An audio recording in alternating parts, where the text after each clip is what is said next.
ডান দিকের মাটিগুলো বাম দিকে চাপ দিবে গো।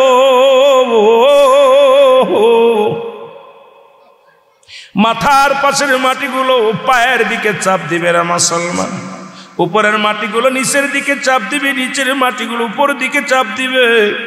ডান দিকের হাড্ডি বাম দিকে আসবে, বাম দিকের হাড্ডিগুলো ডান দিকে চলে যাবে। এরা মুসলমান নুমান ফেরেশতা এমন এক একটা আঘাত করবে রে, শত শত গজ মাটির নিচে চলে যাবে, আবার তাকে উত্তোলন করা হবে। আমার ভাইয়েরা, আমার বন্ধুরা, আমার এখান থেকে বাঁচার মতো কোনো পথ নাই। ওই কবরবাসীর চিৎকার যদি দুনিয়ার মানুষ একটা শুনতো, এই দুনিয়ার মানুষ যদি শুনতো, সবগুলো হাটফেল করে মারা যেত। ওই কবরবাসীর চিৎকার দুনিয়ার সব প্রাণী বুঝতে পারে, একমাত্র মানব এবং দানব বুঝতে পারে না। এ দুনিয়ার মানুষ কবরে যা যা ভয় যদি বুঝতে চান, যদি দেখতে চান রে মুসলমান, আমিরুল আমিন বলে গেলাম আগামীকাল আপনার আব্বার কবরের পাশে একটা গরু বানবেন, গরু বাঁধিয়া ভালো খাবার দিবেন, গরুটারে বেঁধে রেখে একটু আড়ালে দাঁড়াইবেন, দেখবেন ওই গরুটা চারিদিকে টালুমালু তাকাইবে, দড়ি ছিঁড়ে ফেলার জন্য চেষ্টা করবে, চোখ দিয়া দরদর করে পানি ছেড়ে দিবে। কারণ পৃথিবীর সব প্রাণী কবরে আযাব বুঝতে পারে গো, একমাত্র মানব এবং দানব বুঝতে পারে না রে মুসলমান। এই কবর কিন্তু কাউকে ছাড়বে না, এই কবরে কোনো সকাল নাই, সন্ধ্যা নাই, কবরে কোনো রাত নাই রে মুসলমান। শুনে নাও যে কবরে শুরু আছে, কোনো শেষ নাই। ওই কিয়ামত পর্যন্ত কবরে শুয়ে থাকতে হবে রে মুসলমান। জোরে জোরে চিল্লায় বলা যাবে না আল্লাহু আকবার। কবর কিন্তু ছাড়বে না। কবরে যেদিন শোয়া দিবেন, দেওয়া পর ওই কবরে একজন ফেরেশতা আসবে, তার নাম হলো নুমান ফেরেশতা। জোরে বলো আল্লাহু আকবার। এই ফেরেশতা এসে আপনাকে ডাক উঠায় বলবে, বান্দারে ওঠো, ও বান্দা ওঠো। দুইটা কাগজ থাকবে নুমান ফেরেশতার হাতের মধ্যে, একটা হলো বদ আমল, একটা হলো নেক আমল। আমার বাজানেরা, আমি কথাগুলো বললে বুঝতে পারবেন। আজকে যত যুবক ভাইয়েরা আছেন, বৃদ্ধ ভাইয়েরা আছেন, মুরব্বী বাবারা আছেন, সবাই দিলের কান্ডা লাগা শোনেন। দুটি কাগজ থাকবে, একটা কাগজ হলো নেক আমল, আর একটা হলো বদ আমল। এই আমলখানা দুটি নিয়ে বদ আমল, নেক আমলটা তার বান্দার হাতের মধ্যে দিবে, বান্দা তুমি লেখো, বান্দা তুমি লেখো কবরের ভিতরে। অনেকে বলে কবরের ভিতরে গেলে মনকার নেকির ফেরেশতা আইব। এই মনকার নেকির ফেরেশতা আসার আগে একজন ফেরেশতা আসবে, তার নাম হলো নুমান ফেরেশতা। জোরে বলেন মারহাবা। ফেরেশতার নাম কি? নুমান ফেরেশতা। আমরা সবাই জানি যে কবরে মনকার নেকির আসবে। নুমান ফেরেশতা যে জাগায়া বলবে, বান্দাই নাও, তুমি 80 বছরের জিন্দেগি, 50 বছরের জিন্দেগি, 60 বছরের জিন্দেগি কি কি করেছো, ও বান্দাই নাও। তাকা দেখবে কত রাকাত নামাজ পড়েছিল, কত নামাজ আদায় করেছিল, কত জায়গা মাহফিলে বসেছিল, কতবার জিকির করেছিল, কতবার নবীর দুরূদ পড়েছিল, কত জায়গা দান ধ্যান করেছিল, কত জায়গা ভালো ভালো কাজ করেছিল। বান্দা দেখবে আর বলবে, বান্দা তাড়াতাড়ি লেখো। বলবে, আমি লিখবো কেমন করে, আমার কাছে তো কলম নাই, আমার কাছে তো কলম নাই। বলবে, বান্দা তোমার ডান হাতের 7 আঙ্গুল 12 কলম। জোরে বলেন আল্লাহ। ডান হাতের 7 আঙ্গুল মুবারক কলম, এই কলম দিয়ে তুমি লেখো। এ মুসলমান, আমার দেশে অনেক আলেম সাহেব এই আঙ্গুলের মধ্যে চুন লাগায় পান খায়। আমি অনুরোধ করবো, বাজান রে, এই আঙ্গুলের বড় দাম। রাহমাতুল নবী রাহমাতুল লিল আলামিন এই আঙ্গুল দিয়া চন্ডকটারে দ্বিখণ্ডিত করেছে। এই আঙ্গুল দিয়া কবরের ভিতরে তোমার আমল নামাটায় লেখা লাগবে রে মুসলমান। এই আঙ্গুল চুন খাওয়ার জন্য নয়, এই আঙ্গুলটারে পবিত্র রাখতে হবে। জোরে জোরে চিল্লায় বলেন ঠিক কিনা। এই আঙ্গুল খানা কলম, বান্দা বলবে আমি কলম পাইলাম, কালি পাবো কই? কলম তো পাইলাম, কালি পাবো কই? ডাকবো বলে বান্দারে, কালি হলো তোমার মুখের থুতু মুবারক। সুবহানাল্লাহ। আর একটু জোরে বলেন আল্লাহু আকবার। গালের থুতু মুবারক। সুতরাং এই গাল দিয়ে গাঁজা খাওয়া যাবে না, এই গাল দিয়ে কাউকে গালি দেওয়া যাবে না, এই মুখ দিয়ে কোনোদিন হারাম বক্ষণ করা যাবে না, এই মুখ দিয়ে বিড়ি সিগারেট খাওয়া যাবে না, এই মুখটা রাখতে হবে পবিত্র মুসলমান। এই মুখ দিয়ে আপনি যদি কোনো অকৃত হারাম জিনিস ভক্ষণ করেন তাহলে আপনার মুখটা অপবিত্র হয়ে যাবে। কালি যেমন নষ্ট হয়ে গেলে কলম আর চলে না, কলম বাদ। আপনার মুখের ভাষা, মুখ যদি অপবিত্র হয়ে যায়, এই অপবিত্র মুখের থুতু মুবারক দেয়া কোনো কাজে লাগবে না। এই জন্য মুখটা পবিত্র রাখতে হবে। এই জন্য রাসূলুল্লাহ এই জন্য বলেছে, দুনিয়ার মানুষ শোনো, আমার সাহাবীরা শোনো, যে ব্যক্তি দুইটা জিনিস আমার কাছে জামিনদার হয়ে গেল, আমি নবী তার জান্নাতে হাত ধরে নিয়ে যাব গো। সেই দুইটা জিনিসের একটা জিনিস হলো দু গালের মধ্যবস্তু জিহ্বা। বান্দা বলবে আমি, বান্দারে বলবে বান্দা তোমার মুখের ওই থুতু মুবারক হলো কালি। বান্দা কালি পাবে বলে আমি কাগজ পাবো কই, কোথায় লাগবো?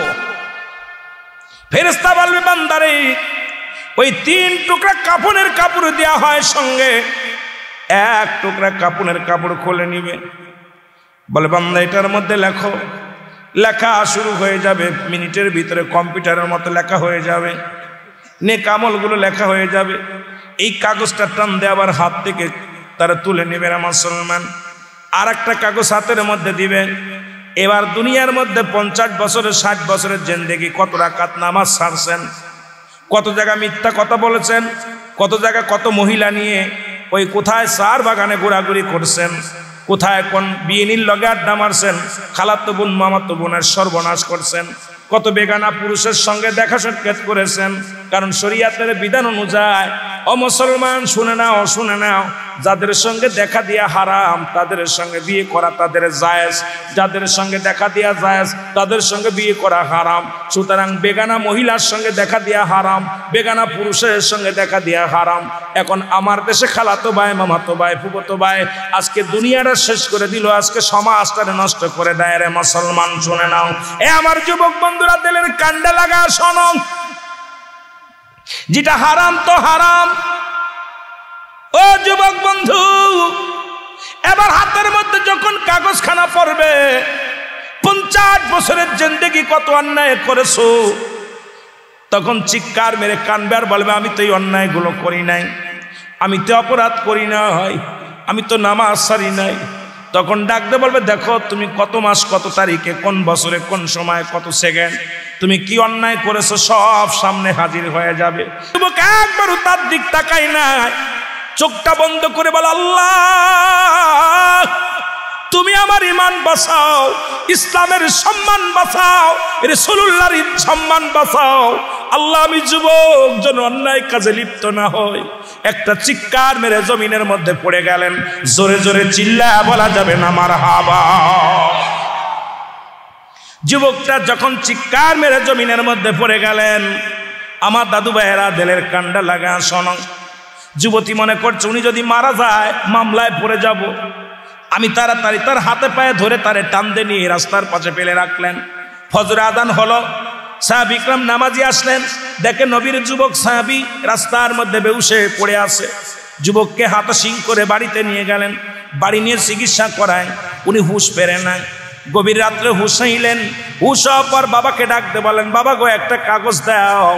একটা কাগজ দিলেন, একটা কলম দিলেন, এর মধ্যে লিখে দিলেন আব্বা জান আমি আপনার কলিজার টুকরা সন্তান, আপনার হক আমি আদায় করতে পারলাম না, আমি দুনিয়া থেকে যদি বিদায় হয়ে যায় আমার লাশটা যেন পৃথিবীর কেউ না দেখে। আমার আব্বা জান দুনিয়ার কোন গোরস্থানে আমারে দাফন করবেন না, আমারে আপনি দাফন করবেন ঘরের মধ্যে যেখানে কোনো মানুষ দেখবেন না। আমি মারা গেলে আমার কাফন দাফন আপনি নিজ হাতে করাবেন, পৃথিবীর মানুষ যেন কেউ জানতে পারে না। এই কথাটা বলার পর যুবক মারা গেলেন। বাবাজান কি করলেন, তার আব্বা তার জানাজা পড়ে ওই ঘরের মধ্যে কাফন দাফন করে ঘরের মধ্যে রেখে দিলেন। জোরে বলেন আল্লাহু আকবার। তার রেখে দিলেন। মুসলমান শুনে নাও, নবীজি নামাজ শেষ করে বলে, সাহাবীরা রে, আমার যুবক সাহাবী কই? নবীজির সাহাবীরা বলে, হুজুর হয়তো কোনো মেহমান বাড়ি গেছে, নয়তো কোথায় গেছে। আমার নবী বলে, খবর নাও, আমার যুবক সাহাবী তো, আমার যুবক তো একদিনও নামাজ ছেড়ে যায় নাই। আমি নবীর পিছে সালাত আদায় করে, 5 ওয়াক্ত সালাত আদায় করে, প্রতিদিন আমার কাছে বসে থাকে। সেই সাহাবীটা কই? খোঁজ নাও। খোঁজ নেওয়া হলো, বাড়িতে যখন খোঁজ নেওয়া হলো, খোঁজ নেওয়ার পর বাবাই বলে, আমি বলতে পারি না আমার সন্তান কোথায় গেছে, আমি বলতে পারি না। নবী নিজেই আসলেন, বাড়ি এসে সালাম দে, আসসালামু আলাইকুম ইয়া হালাল বাইত। ঘরের ভিতরে সালাম দিয়ে প্রবেশ করলেন। যুবকের বাবাকে ডাক দে, বলে, বাঁচা থাকো, আপনার ছেলে কই? আমার যুবক সাহাবী কোথায় গেছে? বলে, আমি বলতে পারি না, আমি কিচ্ছু জানি না, আমি কিচ্ছু বলতে পারবো না। আল্লাহর নবী ভিতরে তাকায় দেখেন নতুন মাটি খোঁড়া ঘরের মধ্যে। নবীজি বললেন, নতুন খোঁড়া মাটি। জোরে জোরে বলেন আল্লাহু আকবার, আরো জোরে বলেন আল্লাহু আকবার। নবীজি বললেন, নতুন মাটি খোঁড়া কেন? মাটিগুলো খোঁড়া কেন? বলে, হুজুর আমি কি করে বলবো, তবে আমার হুজুর আপনি যেহেতু বুঝেই গেছেন, দেখে ফেলেছেন, আমি আপনার কাছে লুকাবো না। এই নতুন মাটি খোঁড়া, এখানে আমার কলিজার টুকরা সন্তান, আমার কলিজার টুকরা ছেলেটা, এই জায়গা আমি দাফন করে রেখে দিছি, ঘরের মধ্যে তারে মাটি দিয়ে রাখছি। জি আল্লাহর নবী বলে, যুবকের বাবা, আমার যুবক ইন্তেকাল করেছে, তুমি আমারে খবর দিলা না, আমারে জানালে না, কি অপরাধ করেছে আমার যুবক, কি হয়েছিল বলো। বলে, হুজুর আমি কিচ্ছু বলতে পারি না, একমাত্র হাতের একখানা চিঠি লেখা আছে, এই চিঠিখানা আপনি দেখেন। যুবক কি করলেন, চিঠিখানা নবীজির হাতে দিলেন। নবীজি চিঠির মধ্যে দেখে, রে লেখা রয়েছে, আব্বাজান আমি আপনার হক আদায় করতে পারলাম না, পৃথিবীর মধ্য থেকে বিদায় হয়ে গেলাম। আমি যেদিন মারা যাব, আমার জানাজা পৃথিবীর কোনো মানুষ যেন পড়তে না পারে, আমার কাপন দাপন করে জানাজা পরে আপনি যে ঘরের মধ্যে রাখবেন, কেউ যেন জানে না। আমার নবী রাখতে বলে, তুমি তো নামাজ ছাড়তে না, তুমি তো ইসলামের বিধান মেনে চলতে, তাহলে কেন তুমি গোপনে বিদায় নিয়ে গেলে? আল্লাহ নবীর জিবরিল আমিন ডাকতে বলে, নবী গো, ওই যুবকের ইতিহাস আপনি শোনেন। ওই যুবককে এই পথের এই মসজিদের পাশের ওই নারী তাকে ব্ল্যাকমেল করেছিল। তার কি করেছিল? তাকে মুসলমান তার সতীত্ব নষ্ট করার চিন্তা করেছিল। নবী গো, ওই যুবককে একা পাইয়া ওই ছলনাময় নারী তার সঙ্গে অন্যায় করতে চেয়েছিল, কিন্তু যুবক জীবন দিয়া গেছে, কিন্তু ওই নারীর চেহারার দিকে তাকায় নাই। জীবন দিয়া গেছে, ওই যুবক একবার ওই মহিলার মেয়েটার মুখের দিকে তাকায় নাই। ইয়া রাসূলুল্লাহ, ইয়া হাবিবাল্লাহ, যখন ওই যুবকটা ঘরের মধ্যে বেহুশ হয়ে পড়ে গেছিল, তখন ওই যুবক চিন্তা করছে, হয়তো মানুষ জানছে আমি বেহুশ হয়ে পড়ার পর লোকজন হয়তো ওই ঘর থেকে আমার উদ্ধার করেছে, মানুষ আমাকে জিনাকারী বলবে, মানুষ আমাকে কি বলবে, আমারে খারাপ ভাববে, আর এই মুখ আমি কাউকে দেখাবো না। এই দুনিয়া থেকে বিদায়ের পরে যেন আমার লাশটা দাফন হয় গোপনে। আমার নবী চোখের পানি ছেড়ে কান্দে কয়, যুবক রে, তুমি আমাকে এত ভালোবাসো, আমার আল্লাহকে এত ভালোবাসো, জীবন দিয়া গেছো, তুমি অন্যায় পথে পা বাড়াও নাই। আমার নবী দোয়া করলেন, আমার নবী ও মুসলমান দোয়া করে দিলেন, শুনে নাও, শুনে নাও। চলে গেলেন ওই যুবতীর ঘরের মধ্যে, নবী চলে গেলেন। যুবতী ডাকতে বলে, ইয়া রাসূলুল্লাহ, ইয়া হাবিবাল্লাহ, ইসলাম এত আদর্শের ধর্ম আমি আগে জানি না। নবী গো,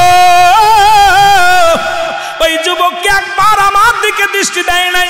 আমি তখন অনেকবার চেষ্টা করেছিলাম আমার সঙ্গে তার মিলনের জন্য, আমার সঙ্গে তার দেহ মিলনের জন্য। ইয়া রাসূলুল্লাহ, ইয়া হাবিবাল্লাহ, আমি অনেক ফেলি তাকে আলিঙ্গন করেছিলাম, একবারও আমার মুখের দিকে তাকাই না। ইয়া রাসূলুল্লাহ, ইয়া হাবিবাল্লাহ, আমি আর একটা মিনিট অমুসলিম থাকতে চাই না, আপনি আমাকে কালেমা পড়াই দেন, আমি মুসলমান হয়ে যাব। যে মুসলমানদের মধ্যে জিনা নাই, অন্যায় নাই, আমি একটা মিনিট আর অন্য ধর্মের মধ্যে থাকতে চাই না। ইয়া রাসূলুল্লাহ, ইয়া হাবিবাল্লাহ, আপনার যুবক প্রমাণ করে দিয়ে গেছে ইসলামের উপরে আদর্শ আর কোন ধর্মের মধ্যে নাই। ইসলাম একমাত্র বিধান, ইসলাম একমাত্র আদর্শ, ইসলাম একমাত্র চরিত্র কণ্ঠাল রাখার জন্য রে মুসলমান। শুনে নাও, শুনে নাও, ইয়া রাসূলুল্লাহ, ইয়া হাবিবাল্লাহ, আপনি আমাকে কালেমা পড়াই দেন, আমি মুসলমান হয়ে যাব। জোরে জোরে বলেন মারহাবা। এ যুবক বন্ধুরা শুইনা লাগো, সুতরাং মরণ থেকে বাঁচা সম্ভব নয়, কবর থেকে বাঁচা সম্ভব নয়। ওই কবরের বই নবীর দরবারে একজন যুবক আগমন করলেন, ডাকতে বলে, নবী গো, মায়ার নবী,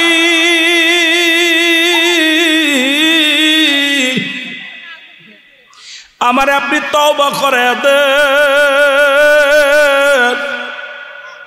আমার আল্লাহ যেন আমারে মাফ করে দেয়। আমার নবী বলে, যুবক রে, তুমি তওবা করো, কারণ কিয়ামত পর্যন্ত আর কোন নবী আইব না। কিয়ামত পর্যন্ত নবীদের দরজা বন্ধ, কিয়ামত পর্যন্ত তওবার দরজা খোলা। যুবক বলে, নবী গো, আমার মন বলে আমি তওবা করলেও গুনাহ মাফ হবে না, আমি এত বড় অপরাধ করেছি। এ যুব সমাজ, এ মুসলমান শুনে নাও, যুব সমাজ শুনে নাও। যুবক বলে, ইয়া রাসূলুল্লাহ, ইয়া হাবিবাল্লাহ, নবী গো, আমি এত বড় অন্যায় করেছি, আমার এই অন্যায় আমার আল্লাহ মাফ করবে না। নবী কয়, যুবক রে, তুমি তওবা করো, বেশি বেশি করে তওবা করো। যুবক বলে, নবী গো, আমার মন বলে আমি তওবা করলে আমার গুনাহ আমার আল্লাহ মাফ করবে না, আমার আল্লাহ আমারে মাফ করবে না। নবী বলেন, যুবক রে, তুমি এমন কি গুনাহ করছো যে আমার আল্লাহ মাফ? কান্দার বলে, নবী গো, আপনি জানেন মক্কা মদিনায় কবর থেকে কাফনের কাপড় চুরি হতো। এই যে আজকে কবরস্থানবাসী শুনে নাও, গোলগ্রাম, এই কবর থেকে কাফনের কাপড় চুরি হতো। নবী গো, আপনি কি শুনছেননি? নবী বলে, হ্যাঁ রে যুবক, শুনেছি। সবচেয়ে নিকৃষ্ট কাজ, সবচেয়ে খারাপ কাজ, মানুষ যখন মারা যায় 3 টুকরা কাপড় শুধু সঙ্গে যায়। সেই কাপড়টা যারা কবর থেকে খুলে নেয়, যারা কবরে শোয়ানো পর কবর থেকে কাফনের কাপড় চুরি করে, ই কেমন মানুষ গো? বলে, ইয়া রাসূলুল্লাহ, ইয়া হাবিবাল্লাহ, মক্কা মদিনার বুকে যতগুলো কাফনের কাপড় চুরি হয়েছে রাসূলগণ, এই সমস্ত কাপড় আমি যুবক চুরি করেছি। নবীগণ, কবর থেকে আমি কাফনের কাপড় চুরি করি। জোরে জোরে চিল্লায় বলা যাবে না আল্লাহু আকবার। আল্লাহর নবী বলে, যুবকরা, দুনিয়ার মধ্যে তুমি কি আর কোনো কাজ পাও নাই? দুনিয়ায় কি কাজের অভাব? তুমি কবরের গোরস্থান থেকে কবরবাসীর শেষ সম্বলটা তুমি চুরি করলা। আমার নবী কয়, যুবক রে, তুমি মরা মানুষের গায়ের কাপড়টা চুরি করলা। যুবক বলে, ইয়া রাসূলুল্লাহ, ইয়া হাবিবাল্লাহ, আমার আল্লাহ কি আমারে মাফ করবো? আমার নবী কয়, যুবক রে, তুমি তওবা করো, তওবা করলে আল্লাহ মাফ করে দিব।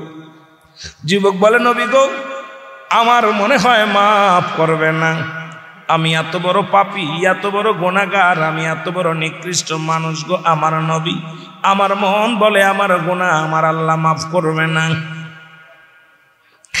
আল্লাহর নবী বলে, যুবকরা, তুমি এমন কি অপরাধ করেছো বলো?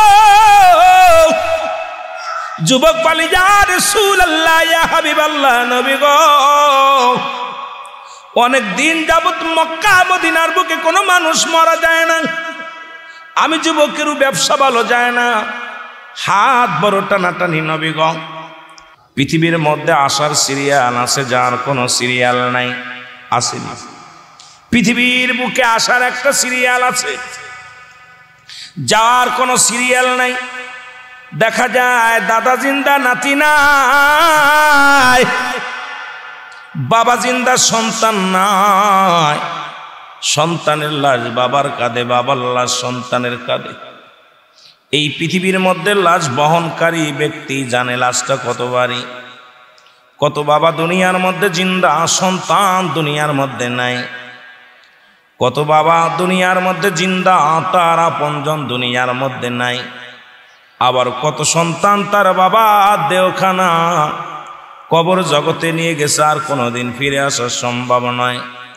এইরকম আমার আপনার বিদায় নিয়ে যেতে হবে। ও মুসলমান শুনে নাও, পৃথিবীর মধ্যে 3টা বিপদ। নাম্বার 1 হলো মানুষের মরণ, নাম্বার 2 হলো কবর, নাম্বার 3 হলো কিয়ামতের ময়দান। এর নাম্বার 1 হলো মানুষের মরণ। বলতেছিলাম এই জন্যে মরণের পেয়ালা পান করা লাগবে গো। এই মরণ থেকে পালানোর কোনো পথ নাই, মরণ থেকে বাঁচার কোনো উপায় নাই। স্রষ্টার মৃত্যু নাই, সৃষ্টির মৃত্যু আছে। পৃথিবীতে যত মাখলুকাত আমার আল্লাহ দুনিয়ার মধ্যে পাঠাইছে, সমস্ত মাখলুকাতেরই মৃত্যু আছে। আমার আপনারও মৃত্যু আছে রে মুসলমান। একমাত্র আমার স্রষ্টা আমার আল্লাহ, যার কোনো মরণ নাই, সৃষ্টির মৃত্যু আছে। জোরে বলেন ঠিক কিনা? আমি বলতেছিলাম এই পৃথিবীর মধ্যে সিরিয়াল আছে গো, যাওয়ার কোনো সিরিয়াল নাই। দেখা যায় দাদা জিন্দা, নাতি নাই, বাবা জিন্দা, সন্তান নাই। কত মানুষের দাফন করাইলা, কত মানুষের কাফন পরাইলা, কত মানুষের জানাজা পড়াইলা, কত মানুষের চিরবিদায় করে দিলা। কোন দিন যেন তোমার জানাজা পড়বে কে রে মুসলমান? তোমার জন্য কোন দোকানের কাপড়, কোন ঝাড়ের বাস, কোন গোরস্থানের মাটি অপেক্ষা করে মুসলমান? এই দুনিয়ার মধ্যে এত চলচতুরি, কত অন্যায় অপরাধ করলাম। এই দুনিয়ার মধ্যে চালাকি করে বাঁচা সম্ভব না, বাঁচা সম্ভব নয়। এই দুনিয়ার মায়া ছেড়ে যেতে হবে।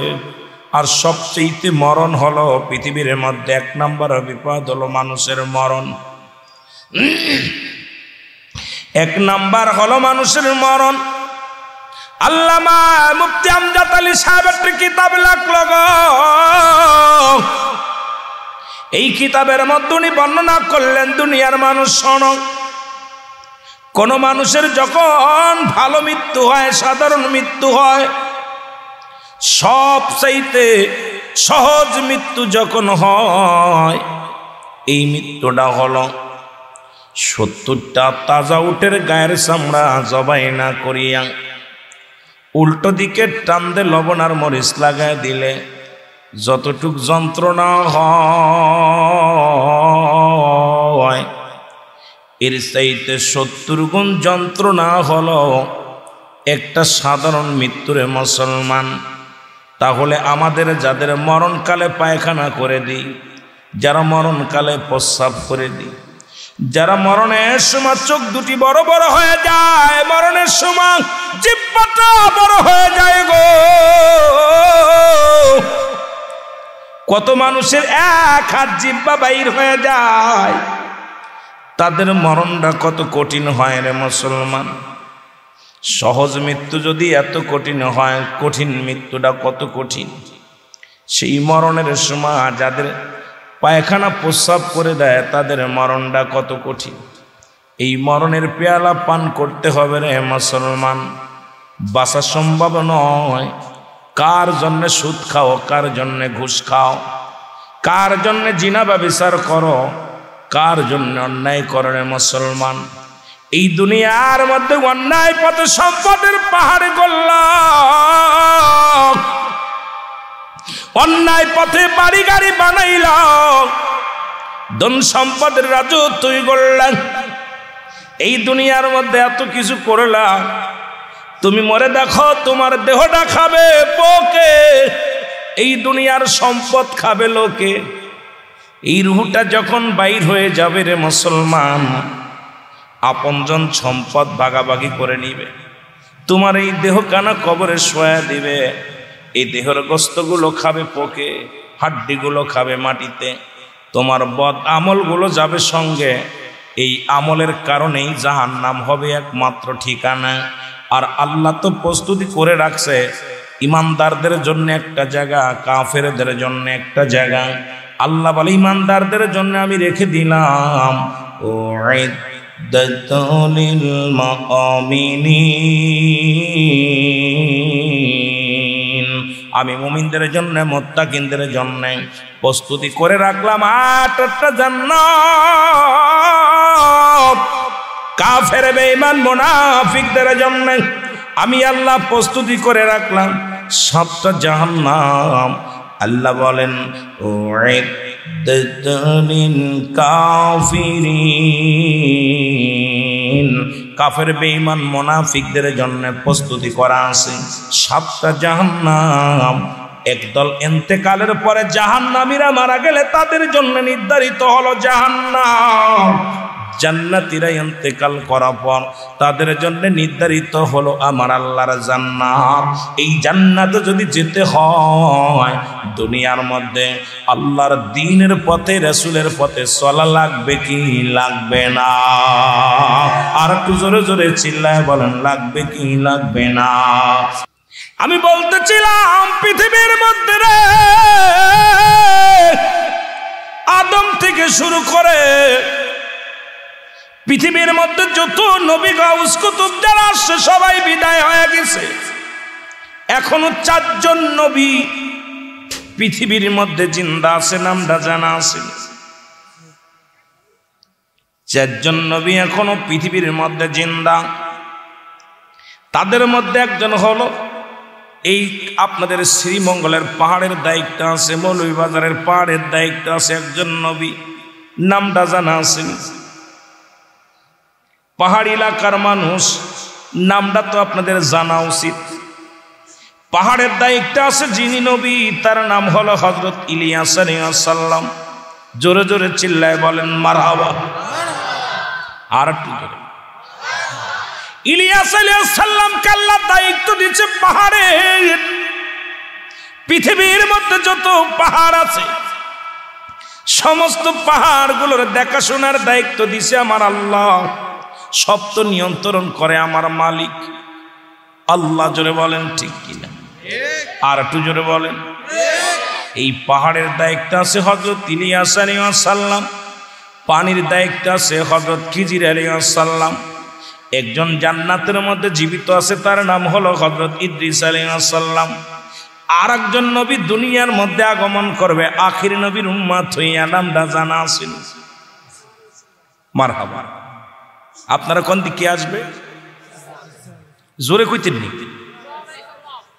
এই কোন সিলেটের মানুষ তো বেশি আল্লাহ প্রেমিক, রাসূল প্রেমিক, এদের জবানে তো সবসময় থাকবো আখির নবীর উম্মত হয়ে একজন নবী আইব, তার নাম কি? হযরত ঈসা আলাইহিস সালাম। ঈসা ইবনে মরিয়ম, মরিয়মের পুত্র হযরত ঈসা আলাইহিস সালাম, উনি আসবে আমার নবীর উম্মত হইয়া।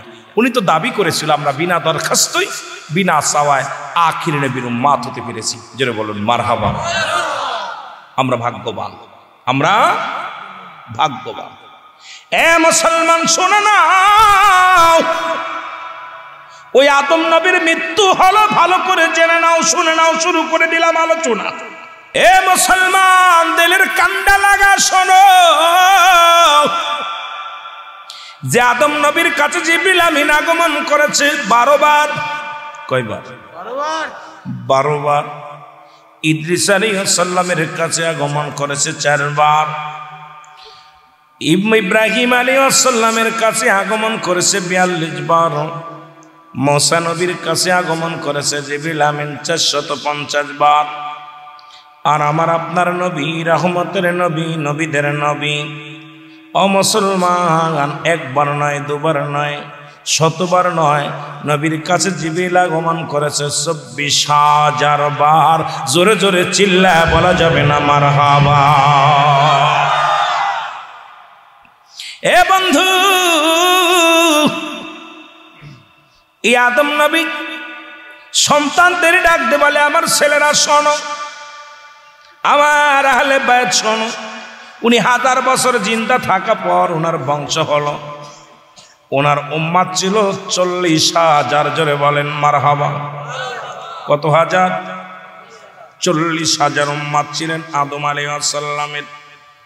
আর আদমের 100 জোড়া সন্তান ছিল, জোড়ায় জোড়ায়। একজন সন্তান ছিল বেজোড়, তার নাম হলো হযরত শীস আলাইহিস সালাম। জোরে বলা যাবে না মারহাবা। আদম ডাক দিয়ে বলে, সন্তানেরা রে, আমি বিদায় হয়ে যাব। তোমার আম্মা জান আর আমি যখন জান্নাতের মধ্যে ছিলাম, ওই জান্নাতের কত নিয়ামত খাইলাম, জান্নাতের কত ফল খাইলাম, জান্নাতি ঘিরান পাইলাম, ওই জান্নাতি ফুল ফল কত না আমি দেখলাম। আমার বয়স এখন শেষ, আমার প্রাণে চাই একটু আমাকে একটু ফল খাওয়াও, আমাকে একটু আনার ফল খাওয়াও, আমাকে একটু দুনিয়ার জিন্দেগির ফলগুলো খাওয়াও। কথা বলা পর সন্তানেরা ফলের সন্ধানে বাইর হলেন। আদম আলাইহিস সালামের সন্তানেরা ফলের সন্ধানে বাইর হয়ে গেলেন। শীস আলাইহিস সালাম বাবার কাছে রইলেন। শীস আলাইহিস সালাম নবীজির আদম নবী বললেন, আমার পরের দায়িত্ব তোমাকে আমি অর্পণ করলাম। আমার ইন্তেকালের পরে এই দায়িত্ব, নবুয়াতের দায়িত্ব আল্লাহ তোমারে দিয়েছেন। আমার অন্য সন্তান নয়, তোমাকে এই দায়িত্ব আমি দিয়ে গেলাম। আল্লাহ তাআলা রাজি হয়েছেন, খুশি হয়েছেন। ও মুসলমান শুনে নাও, শীস নবী ডাক দে বলে, আমার আব্বা জান আদম নবী শোনেন, আপনি আল্লাহর প্রিয় ছিলেন, আপনি দুনিয়ার প্রথম মানুষ, আপনি দুনিয়ার মধ্যে আপনি প্রথম নবী। সুতরাং আপনি যদি আমার আল্লাহর কাছে চান, ওই জান্নাতি ফল আল্লাহ আপনাকে দান করবে। আদম নবী বলেন, না না, আমার আল্লাহর দরবারে আমি কেমনে চাইব, আমার বড় লজ্জা লাগে, আমি ভুল করেছি, ভুলের মাসুল আমাকে দিতে হবে, আমি মাওলার কাছে কেমনে চাবো গো। ও বাবা শীস, আমার মন বলে তুমি চাইলে তোমার আল্লাহ দিবে, আমার চাইতে লজ্জা করে, আমার আল্লাহর কাছে জোরে জোরে চিল্লায়া বলা যাবে না মারহাবা। শীস আলাইহিস সালাম মালিকের দরবারে চায়, আমার আল্লাহ, আব্বা জানের বয়স হয়ে গেছে, আমার আব্বা জানের বয়স হয়ে গেছে। আল্লাহ, এ যুবক বন্ধুরা শোনো, বাবার প্রতি শীস আলাইহিস সালামের কেমন প্রেম ছিল। আল্লাহর কাছে ডাকতে বলে, আমার আল্লাহ, আব্বা জান বুড়া হয়ে গেছে, আল্লাহ জান্নাতি নেওয়া ফল, জান্নাতি ফল দাও, আমার আব্বাজানকে খাওয়াইবো। আব্বাজান তো চেয়েছে, আল্লাহ ওই জান্নাতি ফল আমি দুনিয়ার মধ্যে কোথায় পাবো? আল্লাহ তুমি তোমার জান্নাত থেকে কিছু ফলের ব্যবস্থা করে দাও। শীস আলাইহিস সালাম যখনই চাইলেন ফল, আমার আল্লাহ ডাক দিয়ে কয়, জিবরিল দৌড়ায়া যাও জান্নাতের মধ্যে, ফলের ঝাঁকা নিয়ে যাও, যতগুলো লাগে হাঁকা যা, অনেক, কম না, অনেক বেশি করে ফল নিয়ে যাও, আমার আদম নবী খাইব। এই দুনিয়ার মধ্যে প্রথম মানুষ হিসেবে আমি আদমকে পাঠাইলাম, নবী হিসেবে আমি দুনিয়ার মধ্যে তারই প্রথম শরীয়তে নবুয়াতি দিলাম। সুতরাং আমার আদম নবী ফল খাবে, তাড়াতাড়ি যাও। আদম আলাইহিস সালামের জন্য ফলের ছাকা নিয়ে ফেরেশতারা রওনা দিবে। আমার আল্লাহ ডাক দিয়ে কয়, দাঁড়াও, আমার আদমের আসার সময় হয়ে গেছে, একটা দায়িত্ব পালন করবে আমার আদম তো সব কাজ ঠিক করেছে, একটা সন্তান তার অবিবাহিত আছে, তার নাম হলো হযরত শীস আলাইহিস সালাম। তার জন্য আমি কোনো দুনিয়ার কোনো নারী নির্ধারিত করি নাই, দুনিয়ার কোনো মেয়ে তার জন্য নির্ধারিত করি নাই। ওই জান্নাত থেকে সবচেয়ে সুন্দর হুটটাকে সঙ্গে করে নিয়ে যাও, শীস আলাইহিস সালামের সঙ্গে আদম নবীর শাদী দিয়ে দিতে বলো। জোরে জোরে বলেন মারহাবা। আদম আলাইহিস সালাম তার সন্তানদের ডাকলেন, সন্তানদের ডাকতে বলে, আমার ছেলেরা, আমার মেয়েরা শোনো,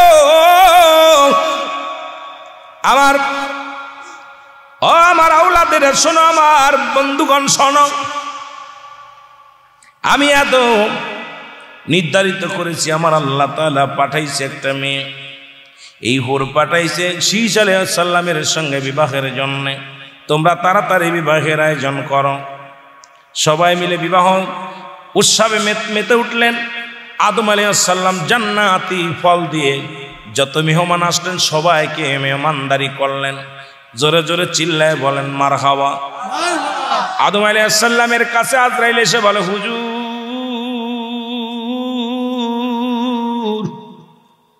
আপনার সময় শেষ, আপনাকে যেতে হবে। আদম আলাইহিস সালামের রূহটা বাইর হয়ে গেল, আজরাইল নিয়ে গেলেন। এ বন্ধু, আজরাইল আলাইহিস সালাম যখন রূহটা নিয়ে গেলেন, আদমের ছেলে মেয়েরা কান্নাকাটি জুড়ে দিল, সবাই কান্নাকাটি জুড়ে দিল। আদম আর দুনিয়ার মধ্যে নাই, সবাই তো কান্নাকাটি করে। কেমনে জানাজা দিব, কেমনে গোসল করাইব, কেমনে দাফন হবে কেউ জানে না। কারণ আদম নবী প্রথম মৃত্যুবরণ করলেন। আদমের আগে একজন তার সন্তান, ওই হাবিল কাবিলের ইতিহাসটা সবাই জানেন। দুই ভাইয়ের অট্টগোল, কিন্তু এক ভাই আর এক ভাইকে চাপা দিলেন, মেরে ফেললেন। ওটা তো তারা আহলে বায়াতরা দেখে নাই। সুতরাং কেমনে জানাজা পড়বে, কেমনে কাফন দিবে, কেমনে দাফন দিবে, এটা কেউ বলতে পারে না। সবাই দাঁড়ায় আছে। আল্লাহ বলে দৌড়ে যাও, ও জিবরিল দৌড়ে যাও, জান্নাত থেকে সাদা কাপড় নিয়ে যাও, জান্নাত থেকে পানি নিয়ে যাও, জান্নাত থেকে সুরমা নিয়ে যাও, জান্নাত থেকে সেন্ট সুই নিয়ে যাও, আতর সুরমা নিয়ে যাও, আমার আদম রে সুন্দর করে গোসল করাও। আদম নবীরে গোসল করালেন, ওই জান্নাতি পোশাক পরানো হলো।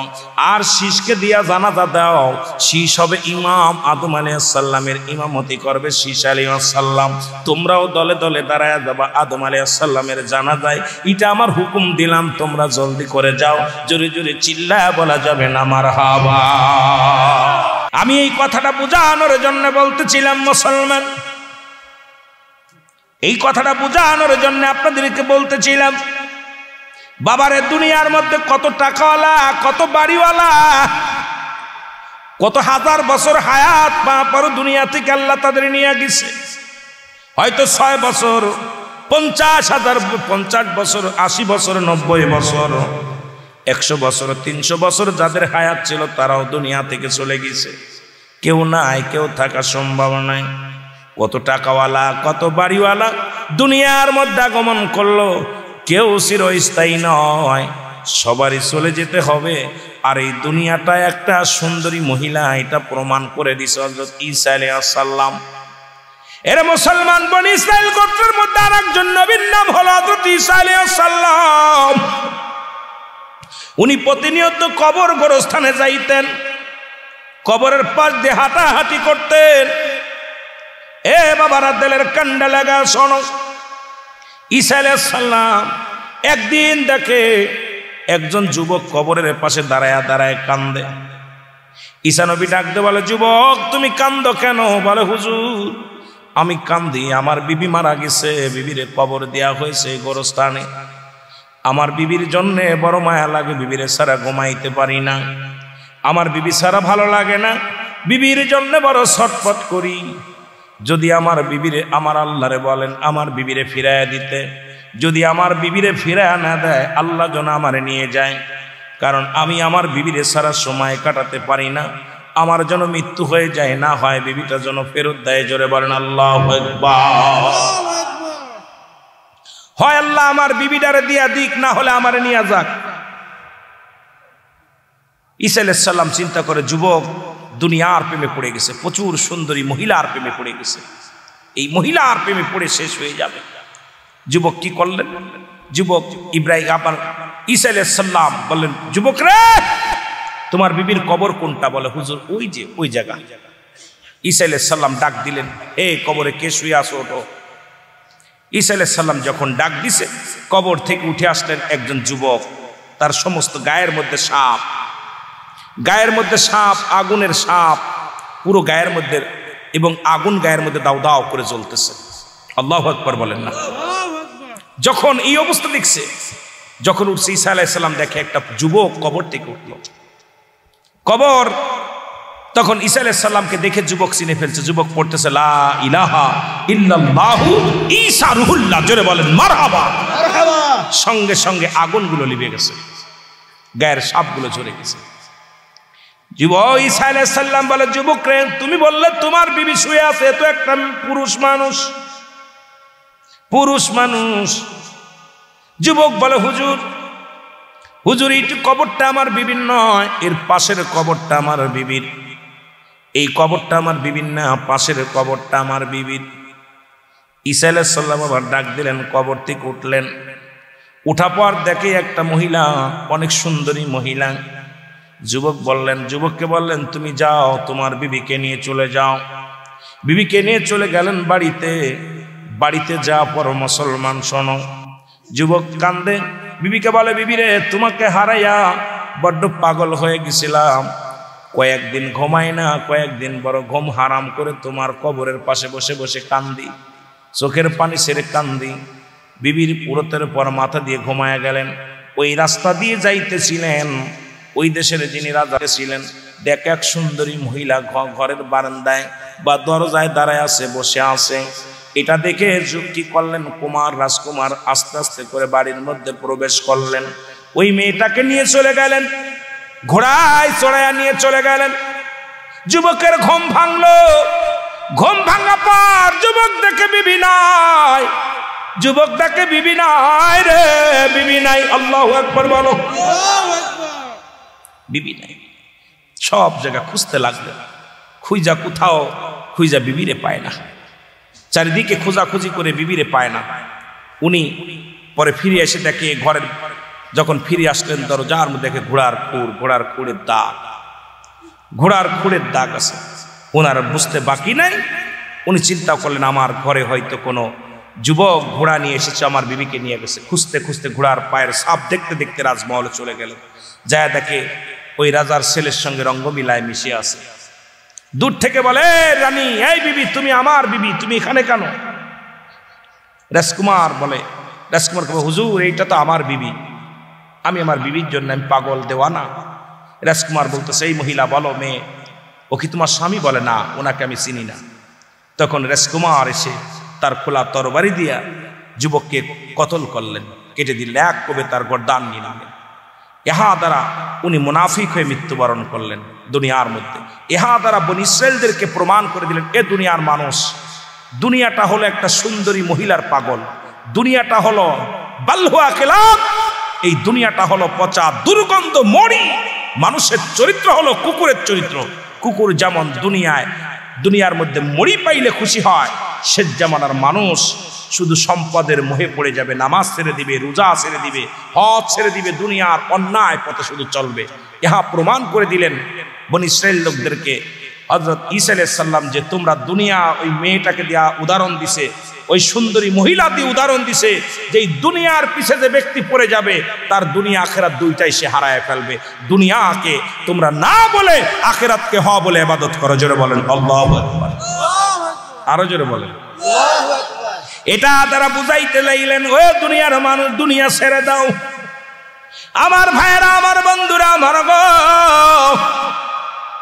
এই জন্য বলতেছিলাম, এক নাম্বার হলো মানুষের মরণ, এই মরণের পেয়ালা পান করতে হবে। 2 নাম্বার হলো কবর। 2 নাম্বার হলো কবর। কবর বলতে বোঝায় মানুষের মৃত্যুর পর থেকে কিয়ামত পর্যন্ত শুরু, কিয়ামত পর্যন্ত বলা হয় কবর। আমরা মনে করি বাড়ির আশেপাশে, এ মুসলমান, এই যে গোলগার জমিনে কবরবাসী, আমরা চিন্তা করি 3.5 হাত একটা গর্ত খুঁড়ে আপনার আমার দেহ মুবারক যেখানে রাখা হয়, আমরা মনে করি এটা কবর। না রে বাজান, না। যারা হাঙ্গর কুমিরে যাদের খাইলো তাদের কবর কোথায়? যাদেরকে সাপ বিছুতে খেয়ে ফেললো তাদের কবর কোথায়? যাদেরকে আগুনে পুড়াইয়া দিল তাদের কবর কোথায়? মুসলমান, কবর বলতে বোঝায় মানুষের মৃত্যুর পর থেকে শুরু করে কিয়ামত পর্যন্ত জগৎটাকে বলা হয় কবরের জগৎ। কবরের জগৎ রে, আজ না হয় কাল তুমি যাইবা কবরে, মরার পরে দেখবে চেয়ে গো, তোমার সবই রইল পড়ে, মরার পরে দেখবে চেয়ে গো। বলেন মরার পরে, আরো জোরে বলেন মরার পরে দেখবে চেয়ে গো। বলেন আজ না হয় কাল তুমি যাইবা কবরে, মরার পরে দেখবে চেয়ে গো তোমার ছবি রইল পড়ে, মরার পরে। একটু মহব্বতে বলা যাবে না, আস্তে আস্তে গলাটাও পরিষ্কার হোক। আস্তে আস্তে আলোচনার মধ্যে ডুব দিয়ে মহব্বতে বলেন, আজ না হয় কাল তুমি যাইবা কবরে, আজ না হয় কাল তুমি মরার পরে দেখবে চেয়ে গো তোমার ছবি রইল পড়ে, মরার পরে দেখবে চেয়ে গো। দাদাই গেছে বাবাই গেছে কেউ আইল না ফিরে, একদিন তোমার যাইতে হবে গো ভাই অন্ধকার কবরে, একদিন তোমার শুইতে হবে গো বলেন অন্ধকার কবরে। আমার মন বলতেছে সিলেটের মানুষের মনে অন্তরে কবরের ভয়ও নাই, মরণের ভয়ও নেই। হয় আজ না হয় কাল, নাই পশু নাই তসু। কত মানুষ এলাকার মধ্যে ছিল। আজকে যারা মরহুম মৌলবী আব্দুল করিম সাহেব, উনি ইসালে সব ওনার দোয়ার অনুষ্ঠান। মৃত্যুর পরে 7টা হক আর মৃত্যুর আগে হলো 7টা হক সন্তানদের। তার ভিতরে ইসালে সব একটা। পৃথিবীর মধ্যে 1 নম্বরই মৃত্যুর পরে হলো তার জন্য সব পৌঁছানো, 2 নম্বর তার জন্য মাগফিরাত কামনা করা, সর্বশেষ 7 নম্বর হলো তার মতো ইচ্ছা সময় মতো সময় সুযোগ করে বাবা মায়ের কবরটা জিয়ারত করা। জোরে বলেন মারহাবা, আর একটু জোরে বলেন। তাহলে আজকে যারা ওনার খালি মরহুমের ইসালে সব উপলক্ষে নয়, এই গোলগাঁওর জমিনে যত কবরবাসী আছে সকলের স্মরণের মাহফিল। কিন্তু সকলের তো চোখের পানি ফেলানো উচিত। আপনাদের আপনজন মরে নাই, কার কার একটু হাত তোলেন দি, কার কার আপনজন মরে নাই? সবারই মারা গেছে, হয় দাদা গেছে নাই, নানা গেছে নাই, নানার নানা গেছে, আত্মীয় স্বজন সবারই 1জন না 2জন বিদায় হয়ে গেছে। আদম আলাইহিস সালাম থেকে শুরু করে আখিরি নবী পর্যন্ত, শেষ নবী, এই আদম থেকে শুরু করে আজ পর্যন্ত লক্ষ লক্ষ মানুষ প্রতিদিন যাইতেছে, লক্ষ লক্ষ মানুষ আসতেছে। যেটা বলেন ঠিক কিনা? কেউ আগে কেউ পরে, কেউ আগে কেউ পরে। যেটা বলেন ঠিক কিনা? একটু মহব্বতে বলেন, আজ না হয় কাল তুমি যাইবা কবর গো তোমার ছবি রইল পড়ে, যাবার সময় দেখবে চেয়ে। ওরে দাদাই গিয়েছে বাবাই গিয়েছে কেউ আইল না ফিরে, কোনদিন জন যাইতে হবে গো ভাই তোমার তো যাইতে হবে গো ভাই অন্ধকার কবরে, তোমার তো। এ দুনিয়ার মুসলমান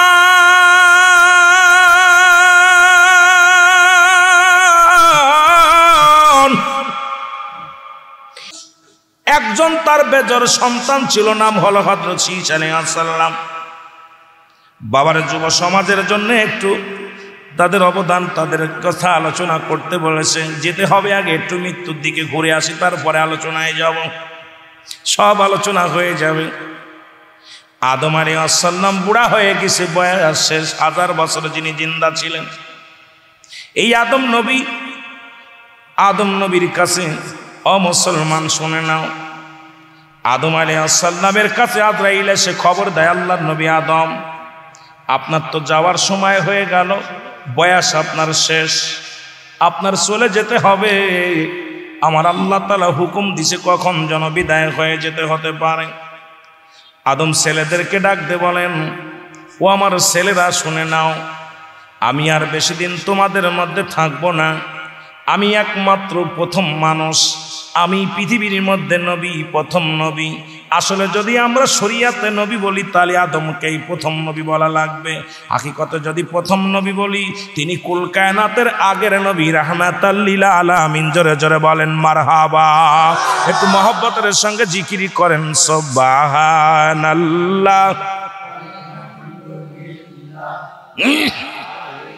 মানুষ বসলে আলোচনা করে মজা লাগে, ডাইকে ঢুকে এনে বসায়, এরপর ডিস্টার্ব হইলে কথা বলতে নিজের চারজন নিয়ে বসি, আস্তে আস্তে এখন কোথাও ওদের সাথে গল্প করবো না, ওয়াজ করবো জোরে জোরে।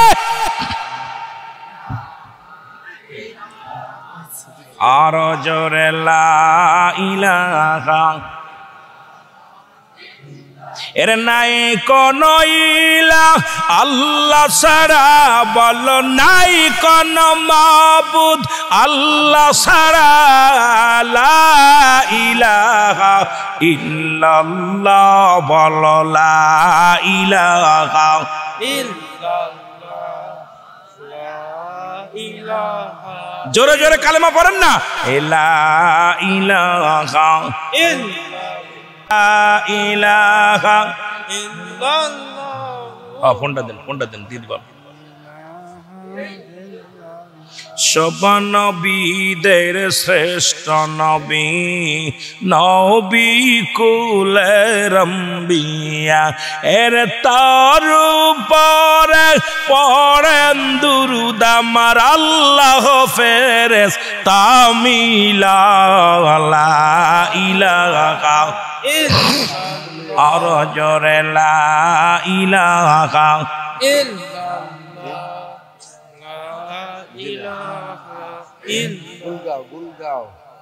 লা ইলাহা।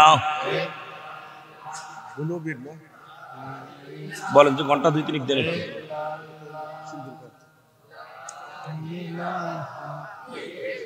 মহব্বতে, লা ইলাহা লা ইলাহা লা ইলাহা মুহাম্মদ রাসূল। এই কালেমা যেজন পড়বে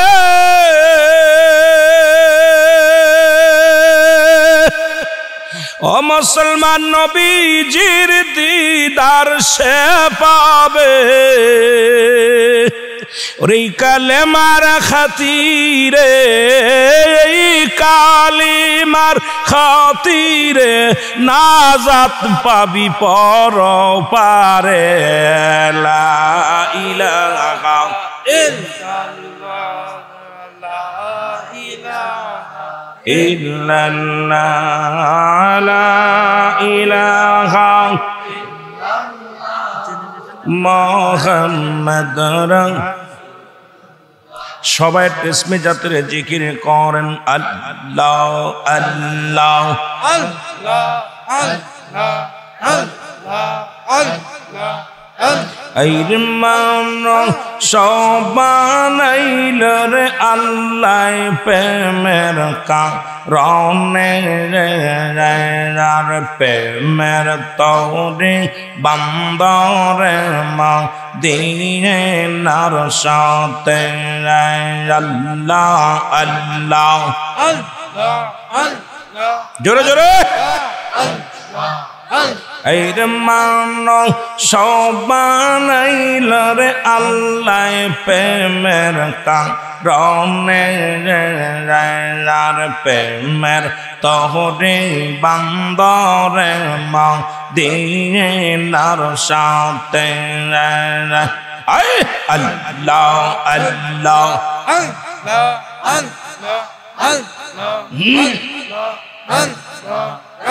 আল্লাহ বানাইল বহু জাতি, আইর শিখাইল প্রেম প্রীতি, আর মরণ বিকেও পাঠান আল্লাহ মরণ বি সাউন্ড দেন কারণে, প্রেমের তরে বান্দরে মা দিনার শানে, আল্লাহ আল্লাহ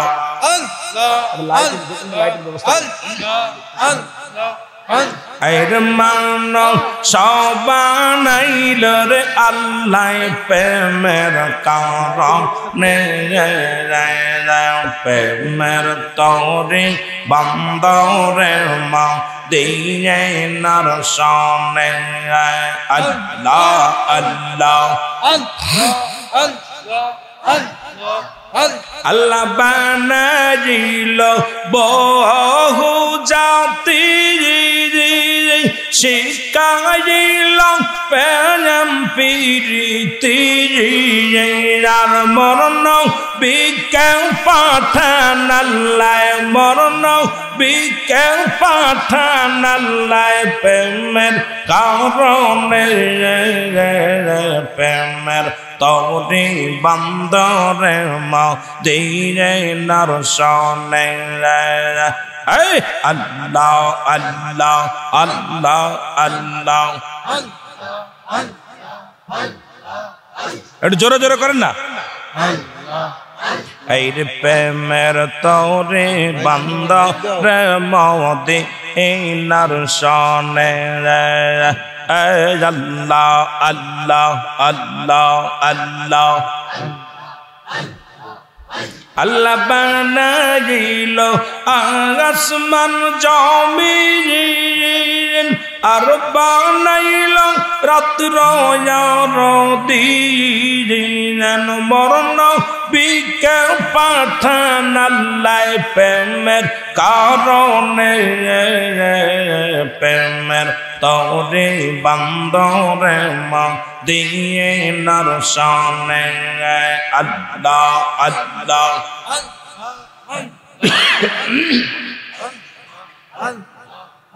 এই প্রেমের তরে বান্দরে মা দিয়ে নার সামনে আর হাবিবকে পাঠাইল আল্লাহ প্রেমের কারণে প্রেমের তরে বান্দরে মা দিয়ে নার সামনে আল্লাহ আল্লাহ লা ইলাহা ইল্লাল্লাহ মুহাম্মাদুর রাসূলুল্লাহ সাল্লাল্লাহু আলাইহি ওয়াসাল্লাম। বাবা আদমের কথা বলতেছিলাম।